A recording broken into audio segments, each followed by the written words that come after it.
Welcome back to the Deep Dive. Today, we are taking a pretty dramatic pivot. We're not looking at market data, no dense historical text. No! Instead, we are diving headfirst into pure narrative.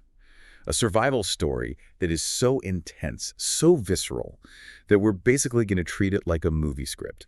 That's a great way to put it. This piece you brought us it's just gripping.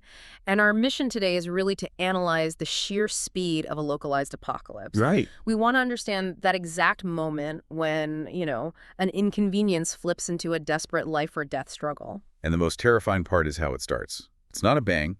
The source says the blackout began several days ago, just a routine power outage. Uh-huh. But then days pass, there's no communication, and that little annoyance just it curdles into this deep anxiety. And that right there is narrative genius. The first real signal of terror wasn't the monster, it was the institutional failure.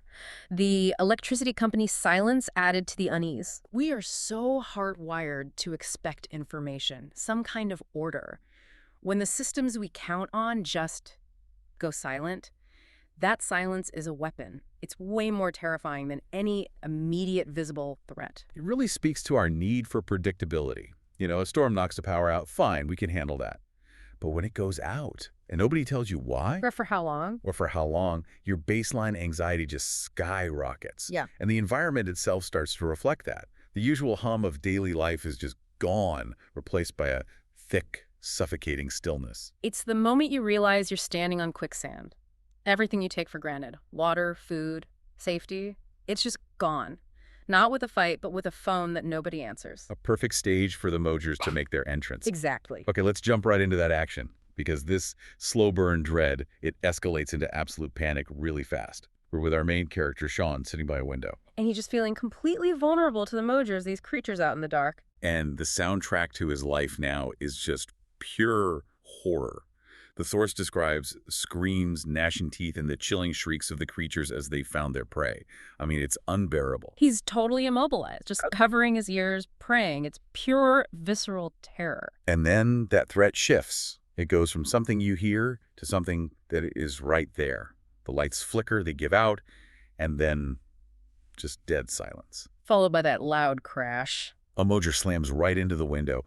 And we have to give credit here to the writer, Swapnil, for crafting just an immediate shot of adrenaline. It's incredible writing. Oh, the pacing is devastating. Shawn only moves on reflex. He looks out, and the description of the creature, its grotesque form pressing against the window, this piercing gaze fixed on him. It's inches away. Inches, slamming its head against the glass until it cracks, then shatters. He can feel its hot breath. That should have been it. Game over. But it isn't. And this is the twist, right? This is the moment Shawn stops being a victim and starts being a survivor. After all that, the Mojor just growls. And then what? It darts away. The source says it was suddenly darting away, disappearing into the darkness downstairs. So why? Why the reprieve? That non-attack is, I think, the single most important plot point we're going to talk about. It makes no sense. It makes no sense. And that brings us to his aha moment. Shawn is probably in shock, trembling, but he forces himself to think. He's asking why. Why did it leave? This is what we mean when we talk about high ROI tactical observation. He should be running, just pure instinct. But instead, he uses those few seconds to notice the key detail. Good job. The Mojor seemed unaware of his presence, almost as if it couldn't see him. His life literally hinges on that one observation. Mm-hmm. But he can't, sit around and pat himself on the back. He grabs a flashlight. He has to get out of there. And now he's navigating streets that are a labyrinth of shadows and hidden dangers. Which brings up a fascinating paradox with the flashlight. He uses it sparingly because he's terrified it'll attract more Mojors. So you have this brutal trade-off. Do you risk attracting the monsters just so you don't, trip and break an ankle in the dark? And all the while, that auditory threat is constant. The occasional snarl or the sickening crunch of bones echoed from the distance. There is no safe place. It puts a clock on everything. Every decision has to be fast. And effective. So as he's moving, he spots a lifeline. The silhouette of a car. But before he reaches it, another Mojor rushes past, and it freezes right in front of him. A terrifying close call. But it confirms his theory. The source says its gaze was empty and unseeing. It sees movement, maybe, but it doesn't see him. It doesn't register him as a target. This isn't just a theory anymore. It's actionable intelligence, the enemy's greatest weakness. It's his only asset. He gets into the car, huge relief, but then there's movement in the back seat. He's not alone. And we meet Natalie. And the tension is immediate. She's just as desperate, and she's instantly confrontational. Do you have the keys? It's that zero trust handshake that defines this kind of survival scenario. No trust, just a shared, desperate need. And Shawn, using that same cold logic that just saved his life, he just says, 2 people searching for the keys will have a better chance. It's not about making friends. No, it's about optimizing resource expenditure. Pure pragmatism. Natalie agrees, reluctantly, and sets the ground rule. Let's avoid drawing attention from those things. I don't want to die today. A beautifully blunt mission statement for their new partnership. It's not based on history or connection, it's pure strategic necessity. They are now a temporary, high-efficiency unit. And this unit's first mission is the house hunt. The second they step inside, the sensory detail just hits you. The air is thick with an unsettling metallic smell. Blood. Ugh. And a faint, damp chill. You can just feel the horror in the room. And then they hear it. A creature upstairs stops its feeding.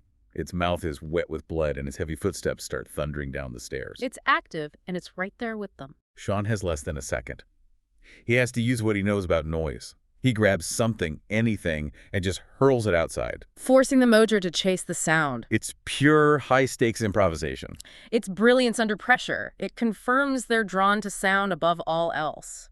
But wait, that's an incredible gamble, isn't it? I mean, what if another one had been right outside that window? A huge gamble. But it was a calculated risk. The threat inside was known and immediate. The threat outside was a possibility. He chose the one that gave him an escape route. A good point. But the horror isn't over. They go upstairs, the smell of blood gets stronger, and they can't find the key. Until Shawn says the awful truth. What if the key is with the body? And that's a psychological line they have to cross. They're no longer just running. They have to actively engage with the gruesome reality of what's happened. And the scene that follows, it's just lit by Natalie's shaking lighter. A body torn apart, blood and organs scattered. Horrifying. But she does it. Driven by sheer urgency, she rifles through the bloody clothes until she finds it. That small metal key is their salvation. It's a brutal but necessary step in their adaptation. The willingness to search the dead for resources. That cheeses you. It internalizes the cost of failure. They burst out of the house into the growls of more Mojors. But Shawn thinks fast again. He uses the flashlight. As a weapon this time. Exactly. Full blast. The beam hits the creatures and they flee with agonized shrieks.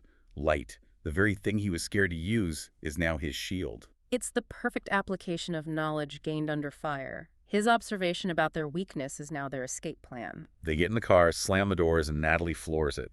And as the sun starts to rise, the world changes. And Natalie confirms the second rule of this new world. Those creatures won't attack in daylight. Daylight equals safety, a temporary truce. And only now in the light do we really see her. The source gives us these great details. Long dark hair, a plaid jacket, but most importantly, a quiet strength. The partnership is solidified now. They survive together, they have a plan, get to a city a few miles from here. Maybe there's still power. It gives them a goal beyond just running. And that last stop, the gas station, is such a chilling reminder of what's happening. Shelves overturned, food everywhere. He just grabs what he can, a backpack full of water and supplies. And every one of those items represents another few hours, maybe another day of survival. And that's where this part of the story leaves us, with Shawn's fear and ours, that this isn't just their city, that the entire world might be affected. So if we pull back, what are the real analytical lessons here from this incredible story from Swapnil? It's not just about observation. It's about immediate, high ROI tactical observation. Right. Pinpointing the enemy's core weakness. They can't see well in the dark, and they hate light. That's one. And two is the necessity of collaboration, even a transactional zero-trust handshake between strangers. Shawn's brain and Natalie's decisiveness. They needed both to survive what either one would have failed to do alone. It really reminds you that knowledge synthesized and applied under extreme pressure is the ultimate superpower in a collapse. But let's connect it back to the very beginning. A power outage. Exactly. We spend all this time focusing on the visible terror, the Mojors, the things you could see and hear. The monsters, yeah. But the true systemic horror was signaled long before that first crash. It was signaled by the electricity company's silence. the breakdown of communication. That's a chilling thought. It is. So you have to wonder, what does a permanent communication breakdown really mean for humanity? For our structure, for survival, long after you've figured out how to deal with the immediate monsters in the dark. That is the question they're driving toward, isn't it? The power of light, both literally against the Mojors and, figuratively as the information that keeps them alive, is all they have. Thank you for joining us on this very high-stakes deep dive.